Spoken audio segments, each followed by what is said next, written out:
የሐዋርያው የጳውሎስ መልእክት ወደ ዕብራውያን ምዕራፍ 1 ከጥንት ጀምሮ እግዚአብሔር በብዙ ዓይነትና በብዙ ጎዳና ለአባቶቻችን በነቢያት ተናግሮ ሁሉን ወራሽ ባደረገው ደግሞም ዓለማትን በፈጠረበት በልጁ በዚህ ዘመን መጨረሻ ለኛ ተናገረን።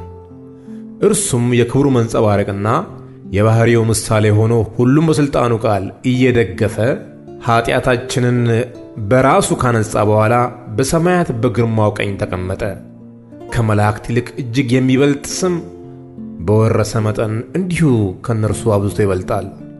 ከመላእክትስ አንተ ልጄ ነህ፣ እኔ ዛሬ ወልጄሃለሁ፣ ደግሞም እኔ አባት ሆነዋለሁ፣ እርሱም ልጅ ይሆነኛል ያለው ከቶ ለማን ነው?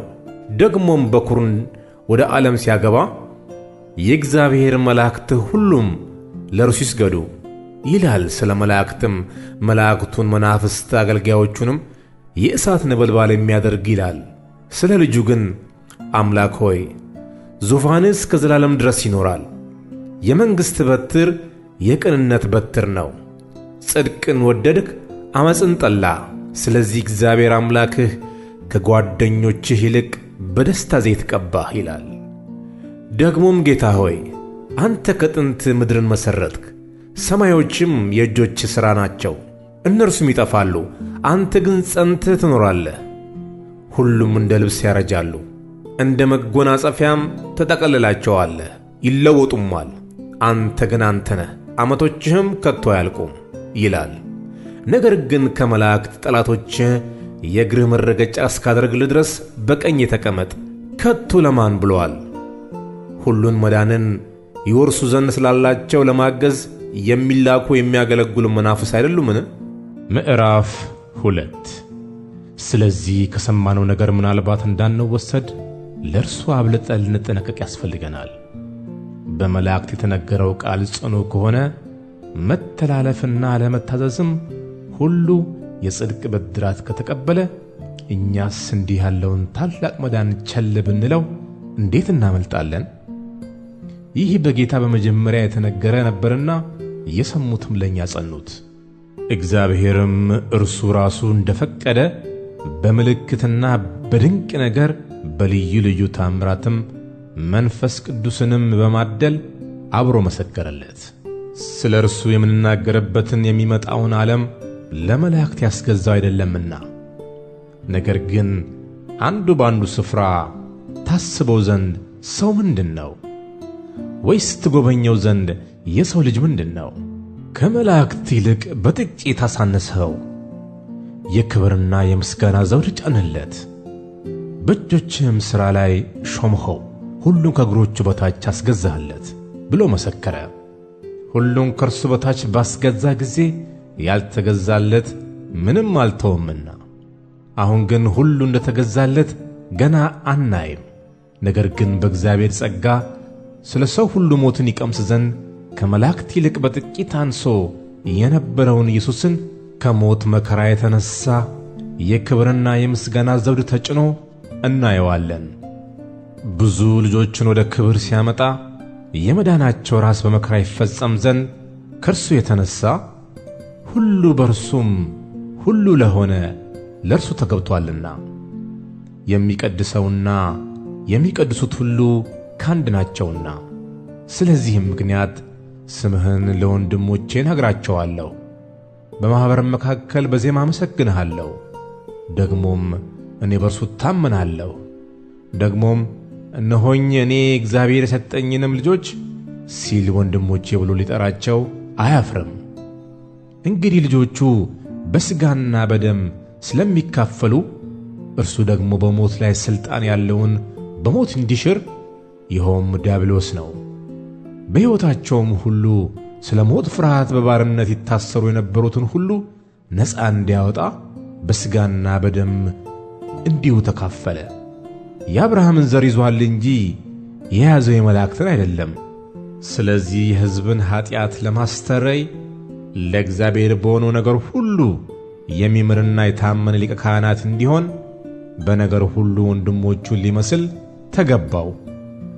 እርሱ ራሱ ተፈትኖ መከራን ስለተቀበለ የሚፈተኑትን ሊረዳቸው ይችላልና። ምዕራፍ 3 ስለዚህ ከሰማያዊው ጥሪ ተካፋዮች የሆናችሁ ቅዱሳን ወንድሞቼ ሆይ የሃይማኖታችንን ሐዋርያና ሊቀ ካህናት ኢየሱስ ክርስቶስን ተመልከቱ። ሙሴ ደግሞ በቤቱ ሁሉ የታመነ እንደሆነ እርሱ ለሾመው የታመነ ነበረ። ቤትን የሚያዘጋጀው ከቤቱ ይልቅ የሚበልጥ ክብር እንዳለው መጠን እንዲሁ እርሱ ከሙሴ ይልቅ የሚበልጥ ክብር የተገባው ሆኖ ተቆጥሯልና። እያንዳንዱ ቤት በአንድ ሰው ተዘጋጅቷልና ሁሉን ያዘጋጀ ግን እግዚአብሔር ነው። ሙሴስ በኋላ ስለሚነገረው ነገር ምስክር ሊሆን በቤቱ ሁሉ እንደ ሎሌ የታመነ ነበረ። ክርስቶስ ግን እንደ ልጅ በቤቱ ላይ የታመነ ነው። እኛም የምንደፍርበትን የምንመካበትንም ተስፋ እስከ መጨረሻው አጽንተን ብንጠብቅ ቤቱ ነን። ስለዚህ መንፈስ ቅዱስ እንደሚል ዛሬ ድምፁን ብትሰሙት አባቶቻችሁ እኔን የፈተኑበትን የመረመሩበትም 40 ዓመት ሥራዬን ያዩበትን በምድረ በዳ በፈተና ቀን በማስመረር እንደሆነ ልባችሁን እልከኛ ታድርጉ። ስለዚህ ያን ትውልድ ተቆጥቼ ዘውትር በልባቸው ይስታሉ፣ መንገዴን ግን አላወቁም አልሁ። እንዲሁ ወደ ዕረፍቴ አይገቡም ብዬ በቁጣዬ ማልሁ። ወንድሞቼ ሆይ ምናልባት ያው እግዚአብሔርን የሚያስክዳችሁ ክፉና የማያምን ልብ ከናንተ ባንዳችሁ እንዳይኖር ተጠንቀቁ። ነገር ግን ከናንተ ማንም በኃጢአት መታለል እልከኛ እንዳይሆን ዛሬ ተብሎ ሲጠራ ሳለ በእያንዳንዱ ቀን እርስ በርሳችሁ ተመካከሩ። የመጀመሪያ እምነታችንን እስከ መጨረሻው አጽንተን ብንጠብቅ የክርስቶስ ተካፋዮች ሆነናልና እየተባለ ዛሬ ድምፁን ብትሰሙ በማስመረር እንደሆነ ልባችሁን እልከኛ ታድርጉ። ሰምተው ያስመረሩት እነማን ነበሩ? በሙሴ ተመርተው ከግብፅ የወጡ ሁሉ አይደሉምን? 40 ዓመትም የተቆጣባቸው እነማን ነበሩ? ሬሳቸው በምድረ በዳ የወደቀ ኀጢአትን ያደረጉት እነርሱ አይደሉምን? ካልታዘዙትም በቀር ወደ ዕረፍቱ እንዳይገቡ የማለባቸው እነማን ነበሩ? ባለማመናቸው ጠንቅ ሊገቡ እንዳልተቻላቸው እናያለን። ምዕራፍ 4 እንግዲህ ወደ ዕረፍቱ ለመግባት ተስፋ ገና ቀርቶልን ከሆነ ምናልባት ከናንተ ማንም የማይበቃ መስሎ እንዳይታይ እንፈራለን። ለእነዚህ ደግሞ እንደተነገረ ለእኛ የምሥራች ተሰብኮልናልና። ዳሩ ግን የሰሙት ቃል ከሰሚዎች ጋር በእምነት ስላልተዋሃደ አልጠቀማቸውም። ሥራውም ዓለም ከተፈጠረ ጀምሮ ምንም እንኳን ቢፈጸም እንዲህ ወደ ዕረፍቴ አይገቡም ብዬ በቁጣዬ ማልሁ እንዳለ እኛስ ያመንን ወደ ዕረፍቱ እንገባለን። ስለ 7ተኛው ቀን በአንድ ስፍራ እግዚአብሔርም በ7ተኛው ቀን ከሥራ ሁሉ አረፈ ብሎአልና በዚህ ስፍራም ደግሞ ወደ ዕረፍቴ አይገቡም።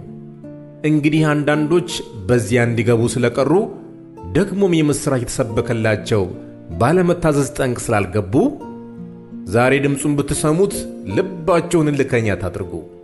በፊት እንደተባለ ይህንን ከሚያህል ዘመን በኋላ በዳዊት ሲነገር ዛሬ ብሎ አንድ ቀን እንደገና ይቆጠራል። ኢያሱ አሳርፏቸው ኖሮ ቢሆንስ ከዚያ በኋላ ስለ ሌላ ቀን ባልተናገረ ነበር። እንግዲያስ የሰንበት ዕረፍት ለእግዚአብሔር ሕዝብ ቀርቶላቸዋል። ወደ ዕረፍቱ የገባ እግዚአብሔር ከሥራው እንዳረፈ እርሱ ደግሞ ከሥራው አርፏልና። እንግዲህ እንደዚያ እንዳለመታዘዝ ምሳሌ ማንም እንዳይወድቅ ወደዚያ ዕረፍት ለመግባት እንትጋ።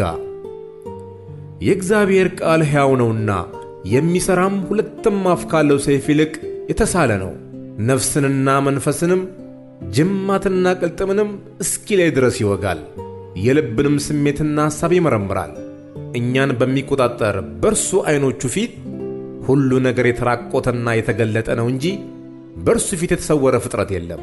እንግዲህ በሰማያት ያለፈ ትልቅ ሊቀ ካህናት የእግዚአብሔር ልጅ ኢየሱስ ስላለን ጸንተን ሃይማኖታችንን እንጠብቅ። ከኀጢአት በቀር በነገር ሁሉ እንደኛ የተፈተነ ነው እንጂ በድካማችን ሊራራልን የማይችል ሊቀ ካህናት የለንም። እንግዲህ ምሕረትን እንድንቀበል በሚያስፈልገንም ጊዜ የሚራራንን ጸጋ እንድናገኝ ወደ ጸጋው ዙፋን በእምነት እንቅረብ። ምዕራፍ 5 ሊቀ ካህናት ሁሉ ስለ ኃጢአት መባንና መሥዋዕትን ሊያቀርብ ከሰው ተመርጦ ለእግዚአብሔር በሆነ ነገር ሁሉ ስለ ሰው ይሾማልና እርሱ ራሱም ደግሞ ድካምን ስለሚለብስ ላልተማሩትና ለሚስቱት ሊራራላቸው ይችላል። በዚህ ምክንያት ስለ ሕዝብ እንዲያቀርብ እንዲሁ ስለ ራሱ ደግሞ መሥዋዕት ስለ ኃጢአት ሊያቀርብ ይገባዋል። እንደ አሮንም በእግዚአብሔር የተጠራ በቀር ማንም ክብሩ ለራሱ የሚወስድ የለም። እንግዲህ ክርስቶስ ደግሞ ሊቀ ካህናት ሊሆን ራሱን አላከበረም። ነገር ግን አንተ ልጄ ነህ፣ እኔ ዛሬ ወልጄሃለሁ ያለው እርሱን ነው። እንደዚህም በሌላ ስፍራ ደግሞ አንተ እንደ መልከ ጼዴቅ ሹመት ለዘላለም ካህን ነህ ይላል። እርሱም በሥጋው ወራት ከሞት ሊያድነው ወደሚችል በብርቱ ጩኸትና ከእንባ ጋር በጸሎትና በምልጃ ቀረበ። እግዚአብሔርንም ስለ መፍራቱ ተሰማለት። ምንም ልጅ ቢሆን ከተቀበለው መከራ መታዘዝን ተማረ።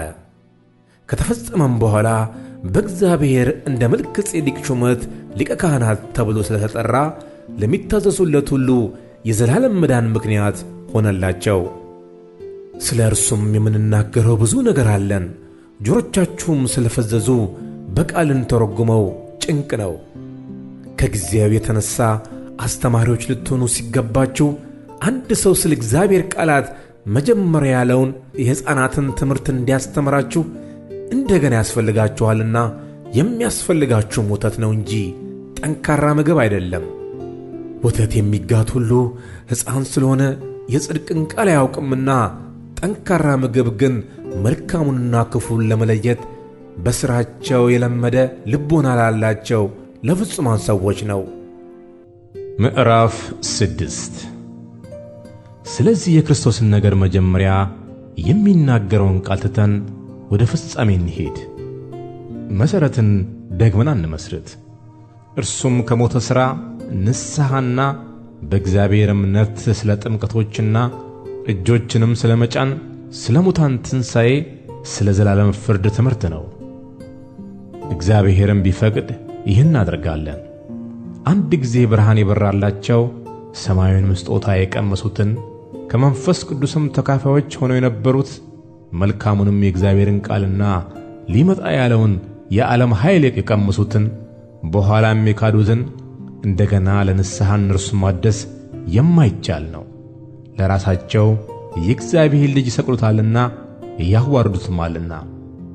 ብዙ ጊዜ በእርሷ ላይ የሚወርደውን ዝናብ የምትጠጣ መሬት የሚያርሷትንም ደግሞ የምትጠቅምን አትክልት የምታበቅል ከእግዚአብሔር በረከትን ታገኛለችና፣ እሾህና ኩርንችትን ግን ብታወጣ የተጣለች ናት፣ ለመርገምም ትቀርባለች፣ መጨረሻዋም መቃጠል ነው። ስለ እናንተ ግን ወዳጆቼ ሆይ ምንም እንኳን እንዲሁ ብንናገር አብልጦ የሚሻለውንና ለመዳን የሚሆነውን እንዲሆንላችሁ ተረድተናል። እግዚአብሔር ቅዱሳንን ስላገለገላችሁ እስካሁንም ስለምታገለግሏቸው ያደረጋችሁትን ሥራ ስለ ስሙም ያሳያችሁትን ፍቅር ይረሳ ዘንድ ዓመፀኛ አይደለምና በእምነትና በትዕግሥትም የተስፋውን ቃል የሚያወርሱትን እንድትመስሉ እንጂ ዳተኞች እንዳትሆኑ ተስፋ እስኪሞላ ድረስ እያንዳንዳችሁ ያንን ትጋት እስከ መጨረሻው እንድታሳዩ እንመኛለን። እግዚአብሔርም ለአብርሃም ተስፋ በሰጠው ጊዜ በእውነት እየባረክሁ እባርክሃለሁ እያበዛሁም አበዛሃለሁ ብሎ ከእርሱ በሚበልጥ በማንም ሊምል ስላልቻለ በራሱ ማለ። እንዲሁም እርሱ ከታገሰ በኋላ ተስፋውን አገኘ። ሰዎች ከእነርሱ በሚበልጠው ይምላሉና ለማስረዳትም የሆነው መሐላ የሙግት ሁሉ ፍጻሜ ይሆናል። ስለዚህም እግዚአብሔር የተስፋውን ቃል ለሚወርሱ ፍቃዱ እንደማይለወጥ አብልጦ ሊያሳያቸው ስለፈቀደ እግዚአብሔር ሊዋሽ በማይችል በሁለት በማይለወጥ ነገር በፊታቸው ያለውን ተስፋ ለመያዝ ለሸሸን ለእኛ ብርቱ መጽናናት ይሆንልን ዘንድ በመሐላ መካከል ገባ። ይህም ተስፋ እንደ ነፍስ መልሕቅ አለን። እርሱም እርግጥና ጽኑ የሆነ ወደ መጋረጃውም ውስጥ የገባ ነው። በዚያም ኢየሱስ እንደ መልከ ጼዴቅ ሹመት ለዘላለም ሊቀ ካህናት የሆነው ስለ እኛ ቀዳሚ ሆኖ ገባ። ምዕራፍ 7 የሳሌም ንጉሥና የልዑል እግዚአብሔር ካህን የሆነ ይህ መልከ ጼዴቅ አብርሃም ነገሥታትን ገሎ ሲመለስ ከእርሱ ጋር ተገናኝቶ ባረከው። ለእርሱም ደግሞ አብርሃም ከሁሉ አሥራትን አካፈለው። የስሙም ትርጓሜ ከመጀመሪያው የጽድቅ ንጉሥ ነው። ኋላም ደግሞ የሳሌም ንጉሥ ማለት የሰላም ንጉሥ ነው። አባትና እናት የትውልድም ቁጥር የሉትም፣ ለዘመኑም ጥንት ለሕይወቱም ፍጻሜ የለውም። ዳሩ ግን በእግዚአብሔር ልጅ ተመስሎ ለዘላለም ካህን ሆኖ ይኖራል። የአባቶች አለቃ አብርሃም ከዘረፋው የሚሻለውን አስራት የሰጠው ይህ ሰው እንዴት ትልቅ እንደነበረ እስኪ ተመልከቱ። ከሌዊ ልጆችም ክህነትን የሚቀበሉት ከሕዝቡም ማለትም ከወንድሞቻቸው እነርሱ ምንም ከአብርሃም ወገን ቢወጡ ከእነርሱ አስራትን በሕግ እንዲያስወጡ ትእዛዝ አላቸው። ትውልዱ ከእነርሱ የማይቈጠረው ግን ከአብርሃም አስራትን አውጥቷል። የተስፋ ቃል የነበረውንም ባርኳል። ትንሹም በታላቁ እንዲባረክ ክርክር የሌለበት ነገር ነው። በዚህስ የሚሞቱ ሰዎች አስራትን ያስወጣሉ። በዚያ ግን የሚያስወጣ በሕይወት እንዲኖር የተመሰከረለት እርሱ ነው።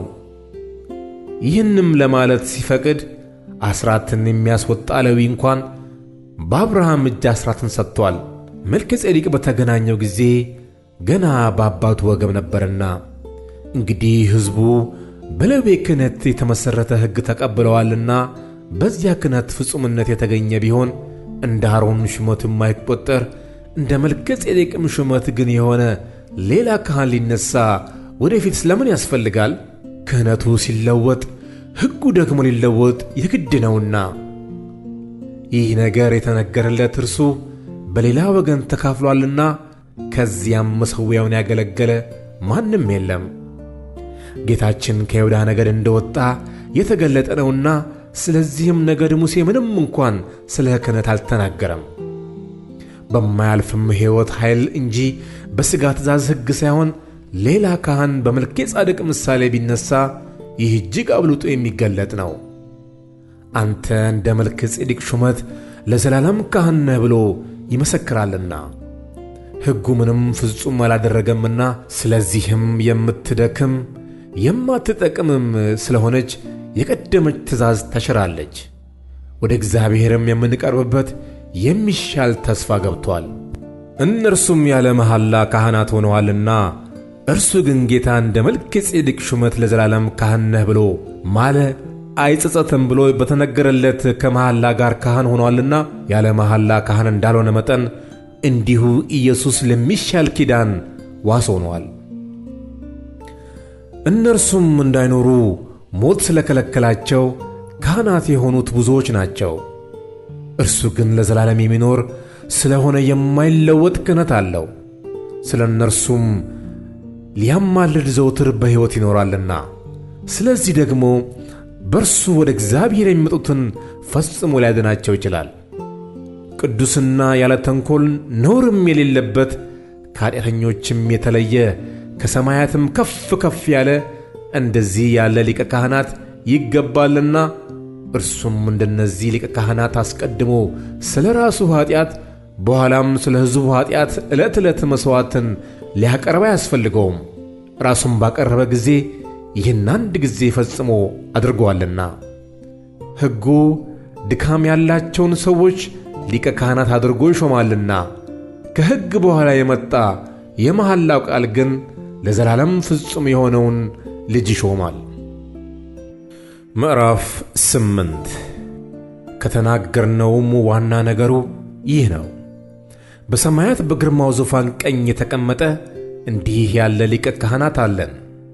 እርሱም የመቅደስና የእውነተኛ ድንኳን አገልጋይ ነው። እርሷም በሰው ሳይሆን በጌታ የተተከለች ናት።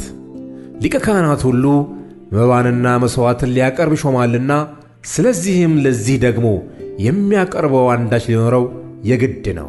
እንግዲህ በምድር ቢኖርስ እንደ ሕግ መባን የሚያቀርቡት ስላሉ ካህን እንኳን ባልሆነም። እነርሱም ሙሴ ድንኳኒቱን ሊሠራ ሳለ እንደ ተረዳ ለሰማያዊው ነገር ምሳሌና ጥላ የሚሆነውን ያገለግላሉ።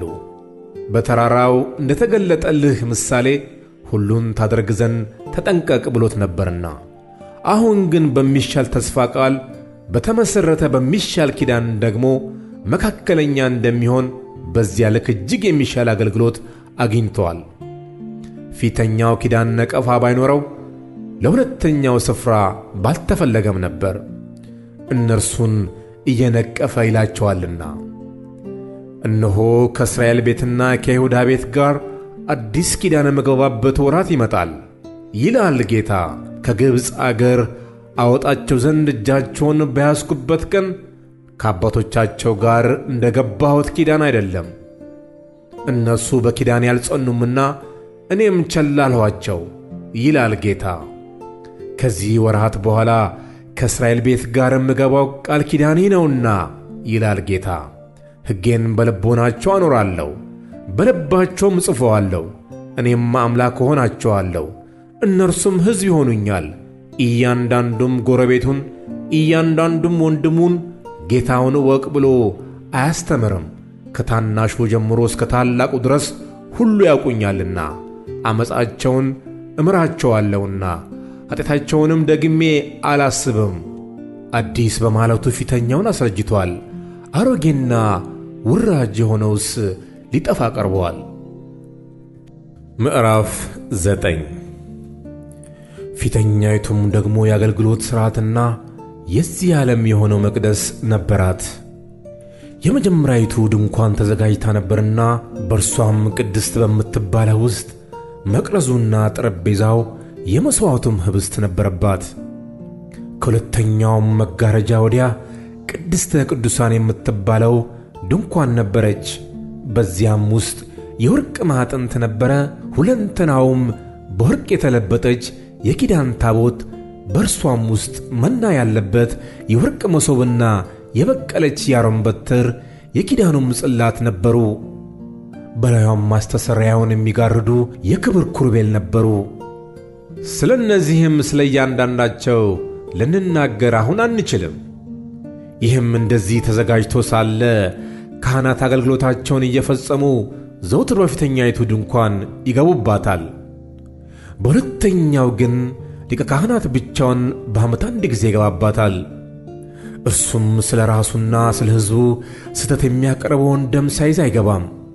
ፊተኛይቱም ድንኳን በዚያ ገና ቆማ ሳለች ወደ ቅድስት የሚወስደው መንገድ ገና እንዳልተገለጠ መንፈስ ቅዱስ ያሳያል። ይህም ለአሁኑ ጊዜ ምሳሌ ነው። እንደዚህም መባና መሥዋዕት ይቀርባሉ። እነዚህም እስከ መታደስ ዘመን ድረስ የተደረጉ ስለ ምግብና ስለ መጠጥም ስለ ልዩ ልዩ መታጠብም የሚሆኑ የሥጋ ሥርዓቶች ብቻ ናቸውና የሚያመልከውን በሕሊና ፍጹም ሊያደርጉት አይችሉም። ነገር ግን ክርስቶስ ይመጣ ዘንድ ላለው መልካም ነገር ሊቀ ካህናት ሆኖ በምትበልጠውና በምትሻለው በእጆችም ባልተሠራች ማለት ለዚህ ፍጥረት ባልሆነች ድንኳን የዘላለም ቤዛነትን አግኝቶ አንድ ጊዜ ፈጽሞ ወደ ቅድስት በገዛ ደሙ ገባ እንጂ በፍየሎችና በጥጆች ደም አይደለም። የኮርማዎችና የፍየሎች ደም በረከሱትም ላይ የተረጨ የጊደር አመድ ሥጋን ለማንጻት የሚቀድሱ ከሆኑ ነውር የሌለው ሆኖ በዘላለም መንፈስ ራሱን ለእግዚአብሔር ያቀረበ የክርስቶስ ደም እንዴት ይልቅ ሕያውን እግዚአብሔርን ልታመልኩ ከሞተ ሥራ ሕሊናችሁን ያነጻ ይሆን? ስለዚህም የፊተኛው ኪዳን ሲጸና ሕግን የተላለፉትን የሚቤዥ ሞት ስለሆነ የተጠሩት የዘላለምን ርስት የተስፋ ቃል እንዲቀበሉ እርሱ የአዲስ ኪዳን መካከለኛ ነው። ኑዛዜ ያለ እንደሆነ የተናዛዡን ሞት ማርዳት የግድ ነውና ሰው ሲሞት ኑዛዜው ይጸናልና፣ ተናዛዡ በሕይወት ሲኖር ግን ከቶ አይጠቅምም። ስለዚህም ፊተኛው ኪዳን እንኳን ያለ ደም አልተመረቀም። ሙሴም ትእዛዛትን ሁሉ እንደ ሕጉ ለሕዝቡ ሁሉ ከተናገረ በኋላ የጥጆችንና የፍየሎችን ደም ከውሃና ከቀይ በግ ጠጉር ከሂሶጵም ጋር ይዞ እግዚአብሔር ያዘዘላችሁ የኪዳን ደም ይህ ነው ብሎ በመጽሐፉና በሕዝቡ ሁሉ ላይ ረጨው። እንዲሁም በድንኳኒቱና በማገልገያው ዕቃ ሁሉ ደምን ረጨ። እንደ ሕጉም ከጥቂቶች በቀር ነገር ሁሉ በደም ይነጻል። ደምም ሳይፈስ ስርየት የለም። እንግዲህ በሰማያት ያሉት የሚመስለው ነገር በዚህ ሊነጻ እንጂ በሰማይ ያሉት ራሳቸው ከእርሱ ይልቅ የሚበልጥ መሥዋዕት ሊነጹ የግድ ነበረ። ክርስቶስ በእጅ ወደ ተሠራች የእውነተኛይቱ ምሳሌ ወደምትሆን ቅድስት አልገባምና፣ ነገር ግን በእግዚአብሔር ፊት ስለ እኛ አሁን ይታይ ዘንድ ወደ እርሷ ወደ ሰማይ ገባ። ሊቀ ካህናትም በየዓመቱ የሌላውን ደም ይዞ ወደ ቅድስት እንደሚገባ ራሱን ብዙ ጊዜ ሊያቀርብ አልገባም። እንዲህስ ቢሆን ዓለም ከተፈጠረ ጀምሮ ብዙ ጊዜ መከራ ሊቀበል ባስፈለገው ነበር። አሁን ግን በዓለም ፍጻሜ ራሱን በመሥዋዕት ኀጢአት ሊሽር አንድ ጊዜ ተገልጧል። ለሰዎችም አንድ ጊዜ መሞት ከእርሱ በኋላም ፍርድ እንደተመደበባቸው እንዲሁ ክርስቶስ ደግሞ የብዙዎችን ኀጢአት ሊሸከም አንድ ጊዜ ከተሰዋ በኋላ ያድናቸው ዘንድ ለሚጠባበቁት ሁለተኛ ጊዜ ያለ ኀጢአት ይታይላቸዋል። ምዕራፍ 10 ሕጉ ሊመጣ ያለው የበጎ ነገር እውነተኛ አምሳል ሳይሆን የነገር ጥላ አለውና፣ ስለዚህም በየዓመቱ ዘውትር በሚያቀርቡት በዚያ መሥዋዕት የሚቀርቡትን ሊፈጽም ከቶ አይችልም። እንደዚህማ ባይሆን የሚያመልኩት አንድ ጊዜ ነጽተው ከዚያ በኋላ በሕሊናቸው ኀጢአት ስላላወቁ ማቅረብን በተዉ አልነበረምን? ነገር ግን በዚያ መሥዋዕት በየዓመቱ የኀጢአት መታሰቢያ አለ። የኮርማዎችና የፍየሎች ደም ኀጢአትን እንዲያስወግድ የማይቻል ነውና። ስለዚህ ወደ ዓለም ሲገባ መሥዋዕትንና መባን አልወደድህም፣ ሥጋን ግን አዘጋጀህልኝ። በሙሉ በሚቃጠል መሥዋዕትና ስለ ኀጢአት በሚሰዋ መሥዋዕት ደስ አላለህም። በዚያን ጊዜ እነሆ በመጽሐፍ ጥቅልል ስለ እኔ እንደተጻፈ አምላኬ ሆይ ፍቃድህን ላደርግ መጥቻለሁ አልሁ ይላል። በዚህ ላይ መሥዋዕትንና መባን በሙሉ የሚቃጠል መሥዋዕትንም ስለ ኀጢአት የሚሰዋ መሥዋዕትንም አልወደድህም፣ በእርሱም ደስ አላለህም ብሎ እነዚህም እንደ ሕግ የሚቀርቡት ናቸው። ቀጥሎ እነሆ አምላኬ ሆይ ፍቃድህን ላደርግ መጥቻለሁ ብሎአልና። ሁለተኛ ሊያቆም የፊተኛውን ይሽራል። በዚህም ፍቃድ የኢየሱስ ክርስቶስን ሥጋ አንድ ጊዜ ፈጽሞ በማቅረብ ተቀድሰናል። ሊቀ ካህናትም ሁሉ ዕለት ዕለት እያገለገለ ኀጢአትን ሊያስወግድ ከቶ የማይችሉትን እነዚያን መሥዋዕቶች ብዙ ጊዜ እያቀረበ ቆሟል። እርሱ ግን ስለ ኀጢአት አንድን መሥዋዕት ለዘላለም አቅርቦ በእግዚአብሔር ቀኝ ተቀመጠ። ጠላቶቹንም የእግሩ መረገጫ እስኪደረጉ ድረስ ወደፊት ይጠብቃል። አንድ ጊዜ በማቅረብ የሚቀደሱትን የዘላለም ፍጹማን አድርጓቸዋልና፣ መንፈስ ቅዱስም ደግሞ ስለዚህ ይመሰክርልናልና። ከዚያ ወራት በኋላ ከእነርሱ ጋር የምገባው ኪዳን ይህ ነው ይላል ጌታ፣ በልባቸው ሕጌን አኖራለሁ፣ በልባቸውም እጽፈዋለሁ ብሎ ከተናገረ በኋላ ኀጢአታቸውንና ዓመፃቸውንም ደግሜ አላስብም ይላል። የእነዚህንም ስርየት ባለበት ዘንድ ከዚህ ወዲህ ስለ ኀጢአት ማቅረብ የለም።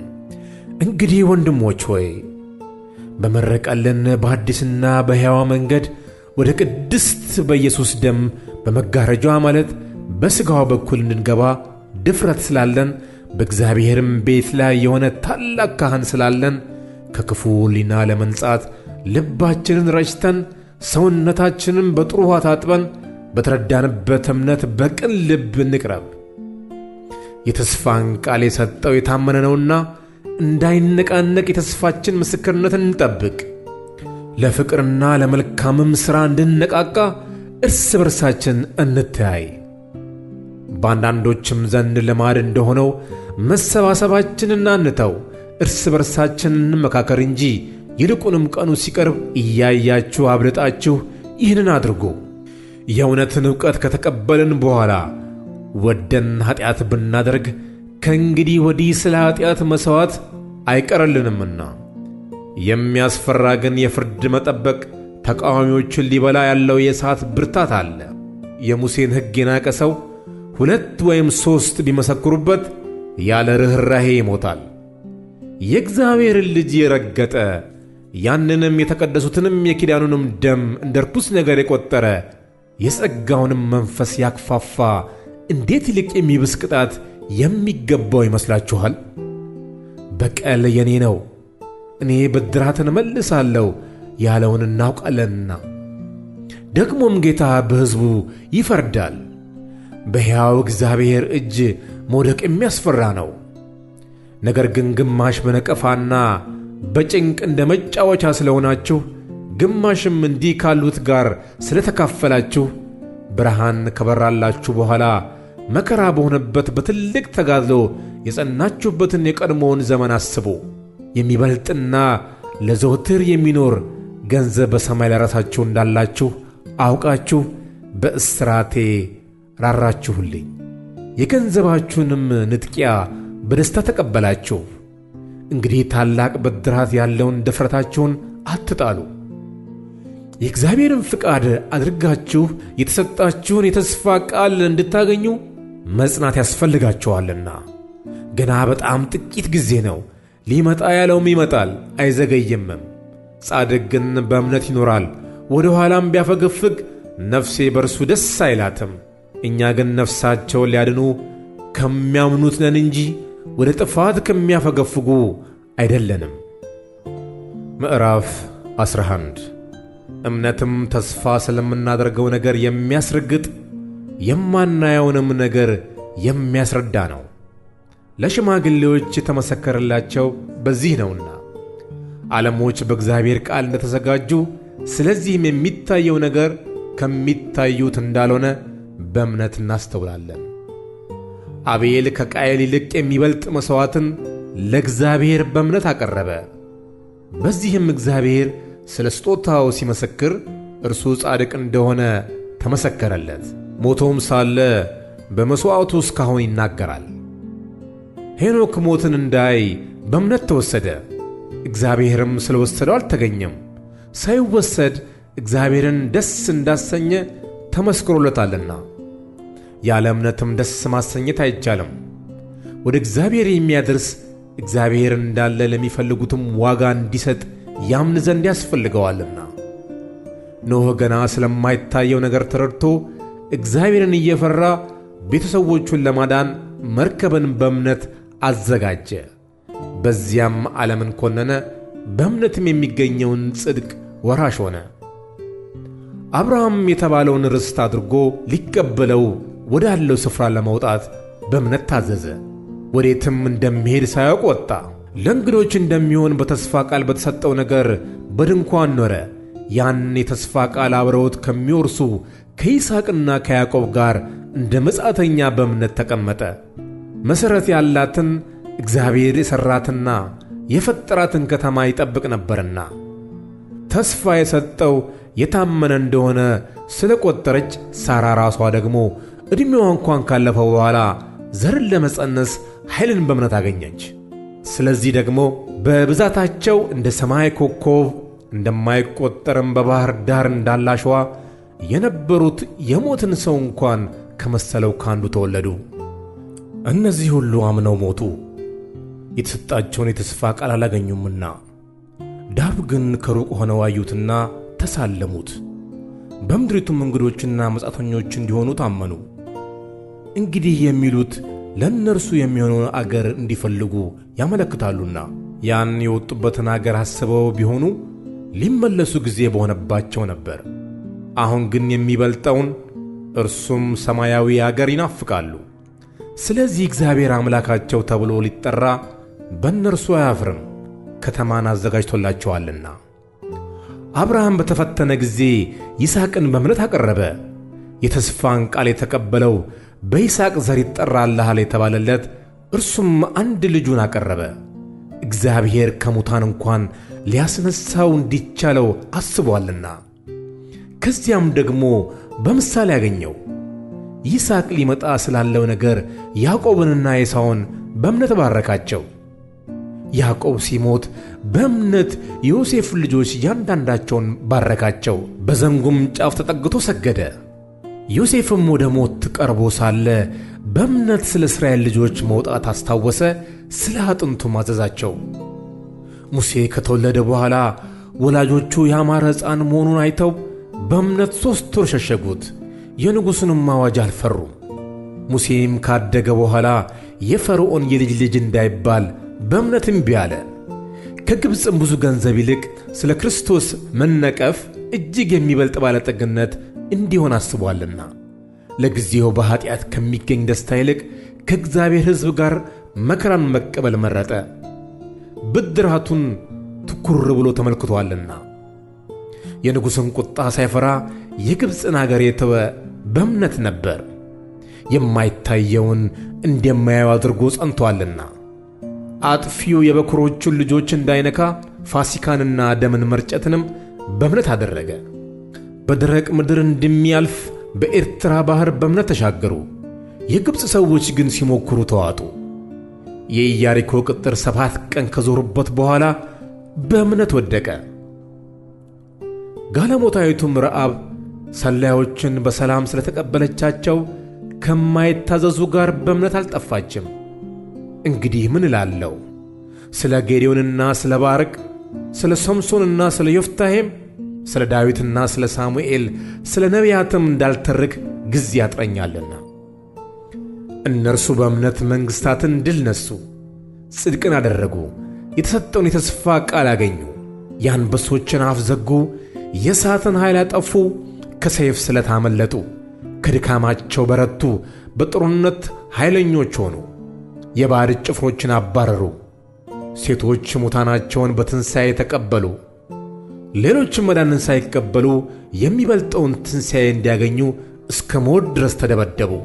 ሌሎችም መዘበቻ በመሆንና በመገረፍ ከዚህም በላይ በእስራትና በወህኒ ተፈተኑ። በድንጋይ ተወግረው ሞቱ፣ ተፈተኑ፣ በመጋዝ ተሰነጠቁ፣ በሰይፍ ተገድለው ሞቱ። ሁሉን እያጡ መከራን እየተቀበሉ እየተጨነቁ የበግ የፍየል ሌጦ ለብሰው ዞሩ። ዓለም አልተገባቸውምና በምድረ በዳ በተራራ በዋሻና በምድር ጉድጓድ ተቅበዘበዙ። እነዚህም ሁሉ በእምነታቸው ተመስክሮላቸው ሳሉ የተሰጠውን የተስፋ ቃል አላገኙም። ያለኛ ፍጹማን እንዳይሆኑ እግዚአብሔር ስለ እኛ አንዳች የሚበልጥ ነገር አስቀድሞ አይቶ ነበርና። ምዕራፍ 12 እንግዲህ እነዚህን የሚያህሉ ምስክሮች እንደ ደመና በዙሪያችን ካሉልን፣ እኛ ደግሞ ሸክምን ሁሉ ቶሎም የሚከበንን ኃጢአት አስወግደን የእምነታችንንም ራስና ፈጻሚውን ኢየሱስን ተመልክተን በፊታችን ያለውን ሩጫ በትዕግሥት እንሩጥ። እርሱ ነውርን ንቆ በፊቱም ስላለው ደስታ በመስቀል ታግሶ በእግዚአብሔር ዙፋን ቀኝ ተቀምጧልና። በነፍሳችሁ ዝላችሁ እንዳትደክሙ ከኃጢአተኞች በደረሰበት እንዲህ ባለ መቃወም የጸናውን አስቡ።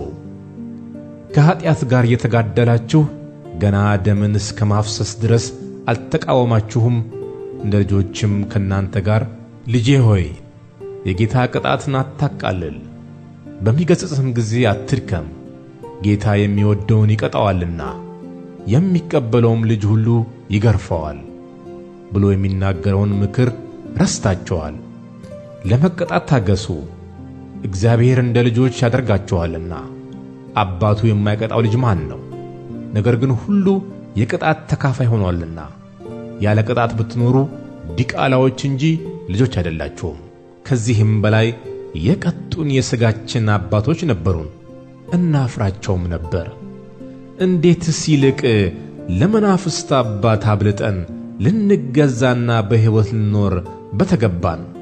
እነርሱም መልካም ሆኖ እንደታያቸው ለጥቂት ቀን ይቀጡን ነበርና፣ እርሱ ግን ከቅድስናው እንድንካፈል ለጥቅማችን ይቀጣናል። ቅጣት ሁሉ ለጊዜው የሚያሳዝን እንጂ ደስ የሚያሰኝ አይመስልም። ዳሩ ግን በኋላ ለለመዱት የሰላምን ፍሬ እርሱም ጽድቅን ያፈራላቸዋል። ስለዚህ የላሉትን እጆች የሰለሉትንም ጉልበቶች አቅኑ፣ ያነከሰውንም እንዲፈወስ እንጂ እንዳይናጋ ለእግራችሁ ቅን መንገድን አድርጉ። ከሰው ሁሉ ጋር ሰላምን ተከታተሉ፣ ትቀደሱም ዘንድ ፈልጉ። ያለ እርሱ ጌታን ሊያይ የሚችል የለምና። የእግዚአብሔር ጸጋ ለማንም እንዳይጎድለው ብዙዎችም የሚረክሱበት አንድ መራራ ሥር ወደ ላይ በቅሎ እንዳያስጨንቅ ሴሰኛም የሚሆን እንዳይገኝ ወይም ስለ አንድ መብል በኩርነቱን እንደሸጠ እንደ ኤሳው ለዚህ ዓለም የሚመች ሰው እንዳይሆን ተጠንቀቁ። ከዚያ በኋላ እንኳን በረከቱን ሊወርስ በወደደ ጊዜ እንደ ተጣለ ታውቃላችሁና። በእንባ ተግቶ ምንም ቢፈልገው ለንስሐ ስፍራ አላገኘምና ሊዳሰስ ወደሚችል ወደሚቃጠልም እሳት፣ ወደ ጭጋግም፣ ወደ ጨለማም፣ ወደ አውሎ ነፋስም፣ ወደ መለከት ድምፅም፣ ወደ ቃሎችም ነገር አልደረሳችሁምና ያንም ነገር የሰሙት ሌላ ቃል እንዳይጨመርባቸው ለመኑ። እንስሳ እንኳን ተራራውን ቢነካ ተወግሮ ይሙት የምትለውን ትእዛዝ ሊታገሱ አልቻሉምና። ሙሴም እጅግ እፈራለሁ እንቀጠቀጥም አለው እስኪል ድረስ የሚታየው እጅግ የሚያስፈራ ነበረ። ነገር ግን ወደ ጽዮን ተራራና ወደ ሕያው እግዚአብሔር ከተማ ደርሳችኋል፣ ወደ ሰማያዊቱ ኢየሩሳሌም፣ በደስታም ወደ ተሰበሰቡት ወደ አእላፍት መላእክት፣ በሰማያትም ወደ ተጻፉ ወደ በኵራት ማኅበር፣ የሁሉም ዳኛ ወደሚሆን ወደ እግዚአብሔር፣ ፍጹማንን ወደ ሆኑት ወደ ጻድቃን መንፈሶች፣ የአዲስ ኪዳን መካከለኛ ወደሚሆን ወደ ኢየሱስ፣ ከአቤልም ደም ይልቅ የሚሻለውን ወደሚናገር ወደ መርጨት ደም ደርሳችኋል። ለሚናገረው እምቢ እንዳትሉ ተጠንቀቁ።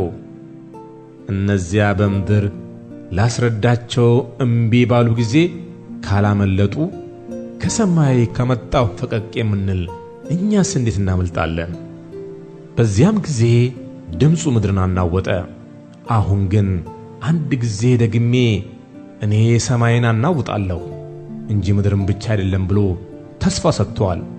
ዳሩ ግን አንድ ጊዜ ደግሜ የሚል ቃል የማይናወጡት ጸንተው እንዲኖሩ የሚናወጡት የተፈጠሩ እንደሚሆኑ ይለወጡ ዘንድ ያሳያል። ስለዚህ የማይናወጠውን መንግሥት ስለምንቀበል በማክበርና በፍርሃት እግዚአብሔርን ደስ እያሰኘን የምናመልክበትን ጸጋ እንያዝ። አምላካችን በእውነት የሚያጠፋ እሳት ነውና። ምዕራፍ 13 የወንድማማች መዋደድ ይኑር። እንግዶችን መቀበል አትርሱ። በዚያ አንዳንዶች ሳያውቁ መላእክትን እንግድነት ተቀብለዋልና ከእነርሱ ጋር እንደታሰረ ሆናችሁ እስረኞችን አስቡ። የተጨነቁትንም ራሳችሁ ደግሞ በሥጋ እንዳለ ሆናችሁ አስቡ። መጋባት በሁሉ ዘንድ ክቡር፣ መኝታውም ንጹሕ ይሁን። ሴሰኞችና መንዝሮች ግን እግዚአብሔር ይፈርድባቸዋል። አካሄዳችሁ ገንዘብ ያለ መውደድ ይሁን። ያላችሁም ይብቃችሁ። እርሱ ራሱ አልለቅህም ከቶ አልተውህም ብሏልና። ስለዚህ በድፍረት ጌታ ይረዳኛል፣ አልፈራም፣ ሰው ምን ያደርገኛል እንላለን። የእግዚአብሔርን ቃል የተናገሯችሁን ዋኖቻችሁን አስቡ። የኑሯቸውንም ፍሬ እየተመለከታችሁ በእምነታቸው ምሰሏቸው። ኢየሱስ ክርስቶስ ትናንትናና ዛሬ እስከ ዘላለም ያው ነው። ልዩ ልዩ አይነት በሆነ እንግዳ ትምህርት አትወሰዱ። ልባችሁ በጸጋ ቢጸና መልካም ነው እንጂ በመብል አይደለም፣ በዚህ የሚሰሩባት አልተጠቀሙምና። መሠዊያ አለን፣ ከእርሱም ሊበሉ ድንኳኑትን የሚያገለግሉ መብት የላቸውም። ሊቀ ካህናት ስለ ኀጢአት ወደ ቅድስት የእንስሶችን ደም ያቀርባልና ሥጋቸው ግን ከሰፈሩ ውጭ ይቃጠላል። ስለዚህ ኢየሱስ ደግሞ በገዛ ደሙ ሕዝቡን እንዲቀድስ ከበር ውጭ መከራን ተቀበለ። እንግዲህ ነቀፌታውን እየተሸከምን ወደ እርሱ ወደ ሰፈሩ ውጭ እንውጣ። በዚህ የምትኖር ከተማ የለችምና፣ ነገር ግን ትመጣ ዘንድ ያላትን እንፈልጋለን። እንግዲህ ዘወትር ለእግዚአብሔር የምስጋና መሥዋዕት ማለት ለስሙ የሚመሰክሩ የከንፈሮችን ፍሬ በእርሱ እናቅርብለት። ነገር ግን መልካም ማድረግን ለሌሎችም ማካፈልን አትርሱ። እንዲህ ያለው መሥዋዕት እግዚአብሔርን ደስ ያሰኘዋልና። ለዋኖቻችሁ ታዘዙና ተገዙ። እነርሱ ስልዴትን እንደሚሰጡ አድርገው ይህንኑ በደስታ እንጂ በሐዘን እንዳያደርጉት፣ ይህ የማይጠቅማችሁ ነበርና ስለ ነፍሳችሁ ይተጋሉ። ጸልዩልን። በነገር ሁሉ በመልካም እንድንኖር ወደን መልካም ሕሊና እንዳለን ተረድተናልና። ይልቁንም ፈጥኜ እንደመለስላችሁ ይህን ታደርጉ ዘንድ አጥብቄ ለምናችኋለሁ። በዘላለም ኪዳን ደም ለበጎች ትልቅ እረኛ የሆነውን ጌታችን ኢየሱስን ከሙታን ያወጣው የሰላም አምላክ በኢየሱስ ክርስቶስ በኩል በፊቱ ደስ የሚያሰኘውን በእናንተ እያደረገ ፍቃዱን ታደርጉ ዘንድ በመልካም ሥራ ሁሉ ፍጹማን ያድርጋችሁ። ለእርሱ እስከ ዘላለም ድረስ ክብር ይሁን፣ አሜን። ወንድሞች ሆይ የምክርን ቃል እንድትታገሱ መክራችኋለሁ። በጥቂት ቃል ጽፌላችኋለሁና። ወንድማችን ጢሞቴዎስ እንደ ተፈታ አወቁ። ቶሎ ብሎም ቢመጣ ከእርሱ ጋር አያችኋለሁ። ለዋኖቻችሁ ሁሉና ለቅዱሳን ሁሉ ሰላምታ አቅርቡልኝ። ከኢጣሊያ የሆኑት ሰላምታ ያቀርቡላችኋል። ጸጋ ከሁላችን ጋር ይሁን፣ አሜን።